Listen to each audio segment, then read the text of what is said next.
Hi everyone, সবাই কেমন আছো? Welcome to my channel myself Mousumi. আজকে আমি তোমাদের সাথে শেয়ার করছি দার্জিলিংয়ের শেষ ব্লগ। ভিডিওটা লাস্ট পর্যন্ত দেখো এবং যদি ভালো লাগে তাহলে কিন্তু like, comment, share and subscribe করে দিও। দার্জিলিংয়ের দুটো গ্রাম প্রথম দুদিন ঘুরে তৃতীয় দিন আমরা চলে গিয়েছিলাম দার্জিলিংয়ে। আর দার্জিলিংয়ে গিয়ে আমরা ছিলাম সুমিটের কুইন্সিয়ার্ড হোটেলে। এই হোটেলটা কিন্তু দার্জিলিংয়ের পোস্ট অফিসের একদম কাছেই। পোস্ট অফিসের সামনে গাড়ি থেকে নেমেই হাঁটা পথে 1 মিনিট হেঁটে গেলেই কিন্তু এই হোটেলটা। হোটেলে ঢোকা মাত্রই আমাদেরকে ওয়েলকাম ড্রিঙ্ক হিসেবে দেওয়া হয়েছিল লিকার চা।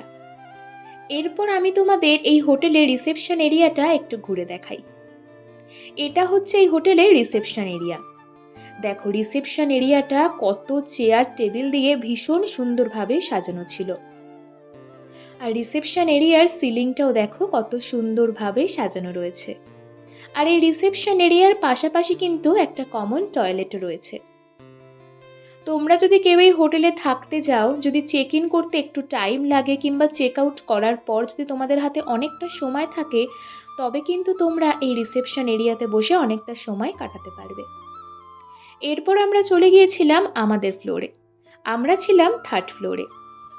আর দেখো এই ফ্লোরটাও কিন্তু ভীষণ সুন্দরভাবে সাজানো রয়েছে। আর আরেকটা কথা তোমাদের জানিয়ে রাখি, এই হোটেলে কিন্তু সিঁড়ির পাশাপাশি লিফটেরও ব্যবস্থা রয়েছে। তোমরা চাইলে এখানে বয়স্ক মানুষ নিয়েও আসতে পারো, কোনো সমস্যা হবে না। আমাদের রুমটা এবার তোমাদের ঘুরিয়ে দেখাই। আমাদের রুম নাম্বার ছিল 309। আর আমাদের রুমের ক্যাটাগরি ছিল প্রিমিয়াম। এই হোটেলে আমরা নিয়েছিলাম 3টে রুম। এখন আমি তোমাদেরকে দেখাচ্ছি আমি আর যিশু যে রুমে ছিলাম সেই রুমটা। প্রত্যেকটা প্রিমিয়াম রুমেই কিন্তু এরকম 2টো করে বেড ছিল, একটা ডাবল বেড আর একটা সিঙ্গেল বেড। আর দেখো বেডের পিছনে কত সুন্দর লাইট দিয়ে ডিজাইন করা রয়েছে। আর বেডের পাশেই টেবিলের সাথে এরকম আলমারি টাইপ করেও ডিজাইন করা ছিল, যেখানে তোমরা তোমাদের প্রয়োজনীয় জিনিস রাখতে পারো। আর এই রুমের সিলিংটাও কিন্তু ভীষণ সুন্দরভাবে সাজানো ছিল। দেখো সিলিংয়েও কতগুলো লাইট রয়েছে, আর তার সাথে একটা সিলিং ফ্যানও ছিল। পাহাড়ে কিন্তু খুব একটা সিলিং ফ্যান দেখা যায় না, আর পাহাড়ে কিন্তু খুব একটা বেশি টিভিও দেখা যায় না। তবে এই হোটেলের রুমে কিন্তু একটা টিভিও ছিল, বেডের ঠিক অপোজিটেই।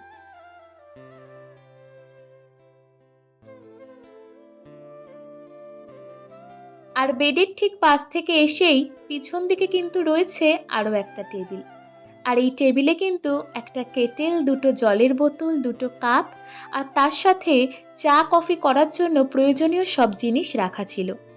আর তার পাশেই রয়েছে একটা বড় মিরর। আর এবার তোমাদেরকে দেখাচ্ছি এই রুমের সঙ্গে অ্যাটাচ টয়লেটটা। টয়লেটটা কিন্তু ভীষণ ক্লিন আর ভীষণ বড় ছিল। আর তার সঙ্গে টয়লেটেই শ্যাম্পু এবং টুথপেস্ট সমস্ত কিছুই রাখা ছিল। আর তার সঙ্গে কিন্তু টয়লেটে গরম জলেরও ব্যবস্থা ছিল। শুধুমাত্র স্নান করার জন্যই না, বেসিনে মুখ ধোয়ার জন্যও কিন্তু গরম জলের ব্যবস্থা ছিল এবং টাওয়ালও রাখা ছিল। আর ওয়াশরুম থেকে বেরিয়ে সেই রুমের মধ্যে দেখলাম এরকম 2টো চেয়ার আর একটা টেবিল রয়েছে। আর চেয়ার টেবিলের পাশেই কিন্তু রয়েছে এরকম বড় বড় কার্টেন। আর কার্টেন সরালেই কিন্তু এত সুন্দর ভিউ। রুমটা ছিল যেমন বড় তেমন এই রুমের ভিউও কিন্তু ছিল অসাধারণ। আমরা এই হোটেলে 3টেই প্রিমিয়াম রুম নিতে চেয়েছিলাম, কিন্তু এই হোটেলে প্রিমিয়াম রুম কিন্তু 1 ফ্লোরে নেই। সেই জন্য আমাদের 3টে প্রিমিয়াম রুম হয়েছিল একটা ফ্লোরে। আমি তোমাদের সুবিধার্থে রুমের নাম্বারগুলোও বলে দিলাম, 209, 309 আর 409। আর দেখো আমাদেরকে কিন্তু স্লিপারও দিয়েছিল। এবং আমাদের এই হোটেলে per day per room tariff পড়েছিল 4000। তারপর আমরা সবাই ফ্রেশ হয়ে লাঞ্চ করতে চলে গিয়েছিলাম পাশেই একটা হোটেলে। যেহেতু আমার মার কিছু কেনাকাটি করার ছিল, তাই দেখো আমরা লাঞ্চ করে কিন্তু চলে গিয়েছিলাম কেনাকাটি করতে। এই যে মা এখানে চাদর দেখছিল, সোয়েটার দেখছিল, বাড়ির সবার জন্য চাদর সোয়েটার নেবে তাই। আর দোকানে গিয়ে এত সুন্দর সুন্দর চাদর সোয়েটার দেখে আমারও না অনেক কিছুই কিনতে ইচ্ছা করছিল, কিন্তু বিশ্বাস করো দার্জিলিংয়ে যাওয়ার আগে এত শপিং করে ফেলেছিলাম যে আমি আর কিছুই কিনিনি। তারপর মায়ের সাথে চাদর, সোয়েটার আরও অনেক কিছু কেনাকাটার পরে আমরা সবাই রুমে চলে এসেছিলাম। আর রুমে এসে দেখলাম যে যিশু কিন্তু কফি করছিল আমার জন্য আর যিশুর জন্য। আর এই যে এইখানে তারপর বসে বসে কিন্তু আমি কফি খাচ্ছিলাম। যিশু কিন্তু কফিটা বেশ ভালোই বানিয়েছিল। আর পাহাড়ে গিয়ে কফি খেতে খেতে এত সুন্দর পাহাড় দেখার মজাই কিন্তু আলাদা, তাই না বলো? আর সন্ধ্যা হলেই আমরা সবাই রেডি হয়ে গিয়েছিলাম ম্যালে যাওয়ার জন্য। এই হোটেলটা কিন্তু ম্যাল থেকে হাঁটা পথে ৩-৪ মিনিটের ডিস্টেন্স ছিল। আর ম্যালে গিয়ে দেখলাম কত ভিড়, ওই সময়টায় কত কত মানুষ ঘুরতে গিয়েছিল। আর বিশ্বাস করো এতটাই ঠান্ডা ছিল যে ম্যালে গিয়ে কিন্তু আমরা আবার লেমন টি খেয়েছিলাম। আর তারপর হোটেলে এসেই অর্ডার করেছিলাম মিক্স ফ্রাইড রাইস। হোটেলের খাবারটা কিন্তু ভীষণ সুন্দর ছিল। আর তারপর ডিনার করেই ব্যাগ প্যাক করে নিয়েছিলাম, কারণ পরের দিনকে ছিল আমাদের বাড়ি আসার পালা।